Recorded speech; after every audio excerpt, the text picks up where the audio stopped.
नमस्कार दोस्तों, स्वागत है आपका आरक्यू वर्ल्ड में।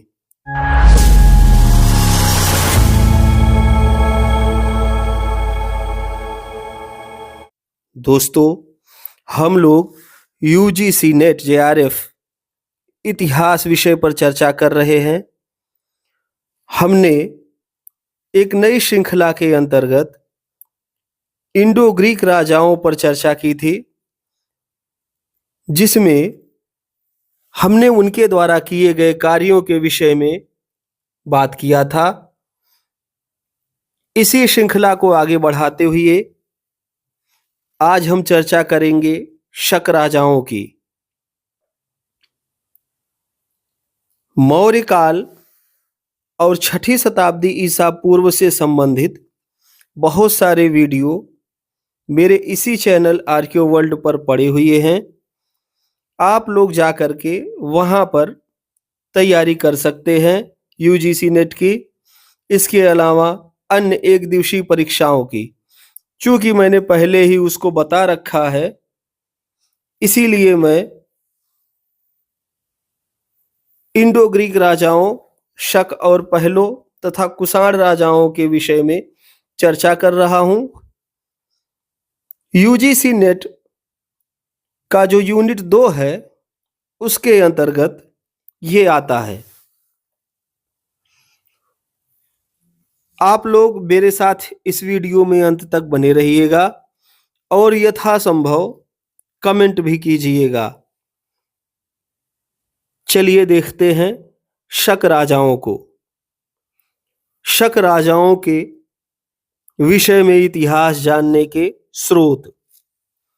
शक राजाओं के विषय में जानकारी साहित्यिक एवं पुरातात्विक दोनों स्रोतों से होती है।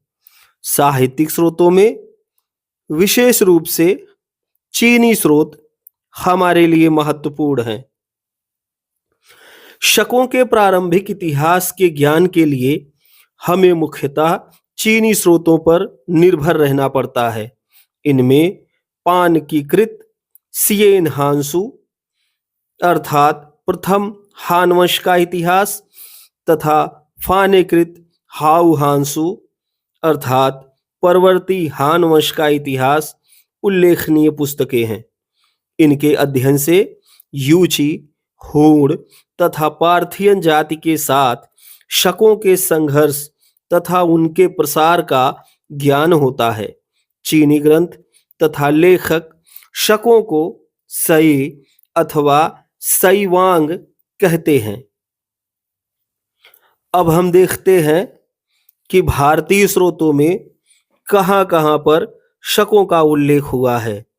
तो रामायण तथा महाभारत में यवन, पहलो, शक आदि विदेशी जातियों के साथ साथ शकद्वीप से आए हुए शकों का भी उल्लेख प्राप्त होता है। कात्यायन तथा पतंजलि भी शकों से परिचित दिखाई देते हैं।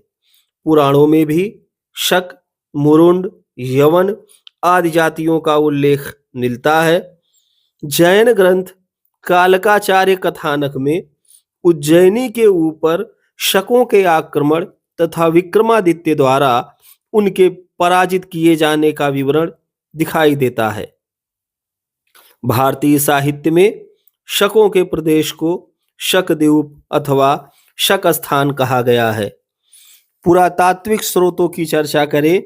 पुरातात्विक स्रोत तो सबसे पहले राजवुल का मथुरा सिंह शीर्ष स्तंभ लेख, सोडास का मथुरा दानपत्र लेख, नहपान कालीन नासिक के गुहाभिलेख, नहपान कालीन जुन्नार का गुहाभिलेख, उसवदात के नासिक गुहाभिलेख, कच्छ की खाड़ी से प्राप्त रुद्रदामन का अंधव अभिलेख, रुद्रदामन का गिरनार अथवा जूनागढ़ लेख, पेशावर के यूसुफ जई क्षेत्र से प्राप्त गोंडो फर्नीज का तख्तेबाही लेख महत्वपूर्ण पुरातात्विक स्रोत है। इसके अतिरिक्त शकों द्वारा चलाए गए जो सिक्के हैं वो भी पुरातात्विक स्रोत के अंतर्गत आते हैं। उत्पत्ति तथा प्रसार। शक मूलतः सीर दरिया के उत्तर में निवास करने वाली एक खाना बदोश तथा बर्बर जाति थी। चीनी ग्रंथों से पता चलता है कि 165 ईसा पूर्व के लगभग यूची नामक एक अन्य जाति ने उन्हें परास्त कर वहीं से खदेड़ दिया। शकों ने शीर दरिया पार कर बल्ख अथवा बैक्ट्रिया पर अधिकार कर लिया तथा वहीं के यवनों को परास्त कर भगा दिया। परंतु यूची जाति ने वहां भी उनका पीछा किया तथा शक पुनः परास्त हुए। पराजित शकों द्वारा आगे चलकर अपने दो विभाग कर लिए। उनकी एक शाखा दक्षिण की ओर गई तथा दूसरी शाखा पश्चिम की ओर ईरान की तरफ चली गई। वहां उन्हें शक्तिशाली पार्थियन सम्राटों से युद्ध करना पड़ा।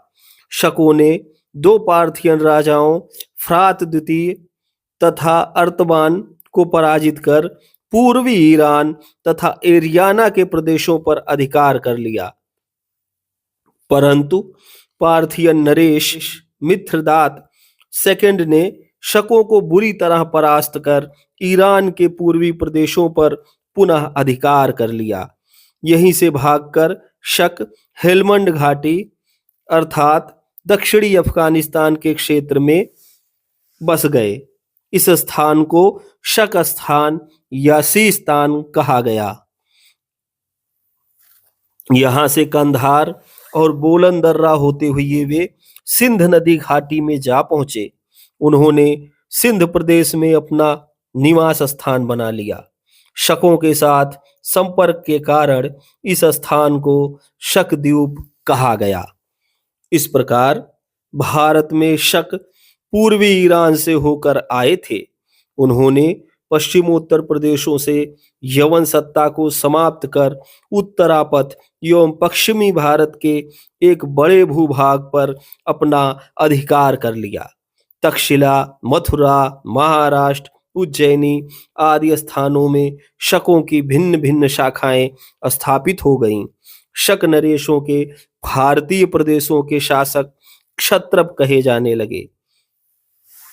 आज हम लोग इनकी दो शाखाओं की चर्चा करेंगे, एक तक्षशिला के शक शासक और दूसरे मथुरा के जो क्षत्रप शासक हैं उनकी।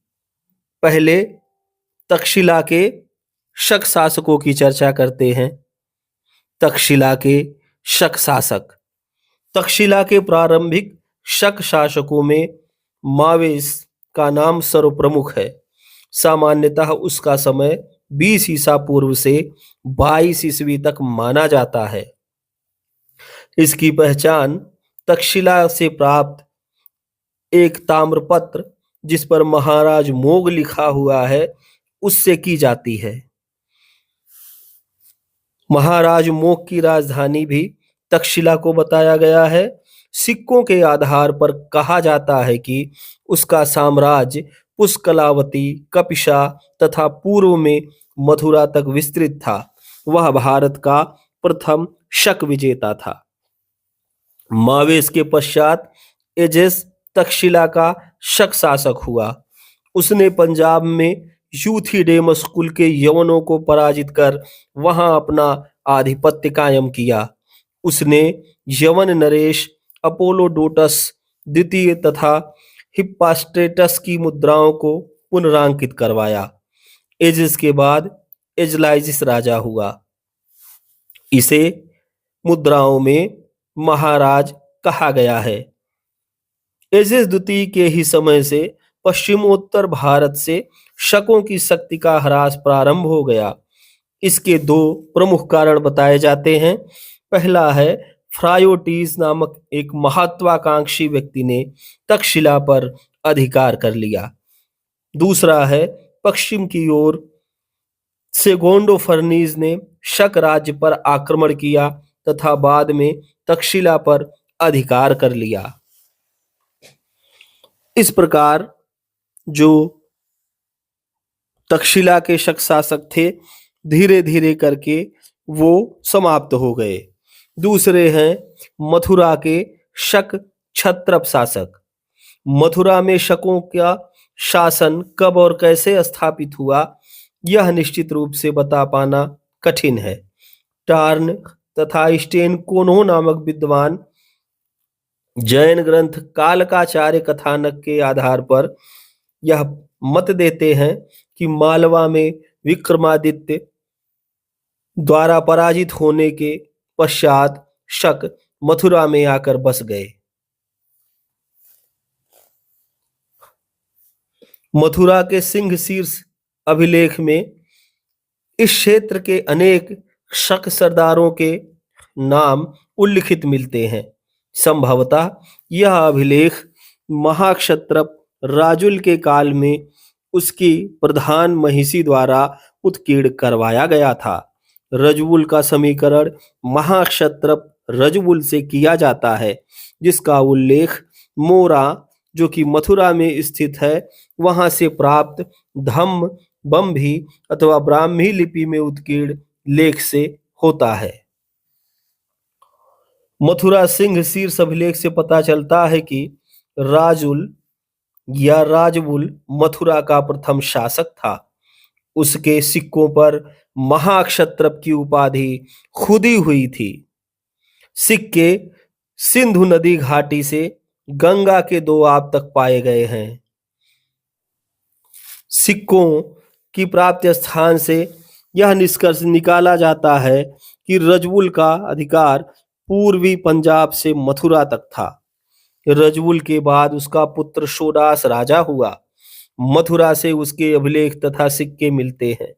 उसके सिक्कों पर केवल क्षत्रप की उपाधि मिलती है, परंतु आमोहिनी दान पत्र में उसे महाक्षत्रप कहा गया है।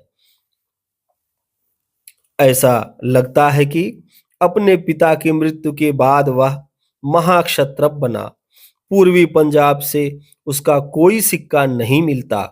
इससे ऐसा अनुमान लगाया जाता है कि उसका राज्य केवल मथुरा तक ही सीमित था। सोडास के उत्तराधिकारियों के विषय में हमें ज्यादा जानकारी नहीं मिलती है। एक सिक्के पर तोरण दास नामक किसी शक सरदार का उल्लेख हुआ है, जो अपने को महाक्षत्रप का पुत्र बताता है। संभव है कि वह सोडास का ही पुत्र रहा हो। इसके पश्चात मथुरा से शकों को स्वतंत्र सत्ता का अंत हो जाता है तथा वहां कुषाणों का आधिपत्य दिखाई देता है। अब शक क्षत्रप कुषाण नरेशों की अधीनता स्वीकार कर लेते हैं। इस प्रकार से जो शक राजा हैं वो मथुरा और तक्षशिला में अपने आप को काबिज करते हैं। धीरे धीरे करके ये कुषाणों के आधिपत्य में आते हैं और उनकी अधीनता में शासन करने लगते हैं। अगले वीडियो में हम पश्चिमी भारत के जो क्षहरात वंश के शक शासक हैं उनकी चर्चा करेंगे। क्षहरात और कार्दमक दो शाखाओं की चर्चा करते हुए महान प्रतापी शासक रुद्रदामन का उल्लेख करेंगे, जो कि महाक्षत्रप था। आप लोग इस वीडियो में अंत तक बने रहे, इसके लिए आप सभी लोगों का बहुत बहुत धन्यवाद।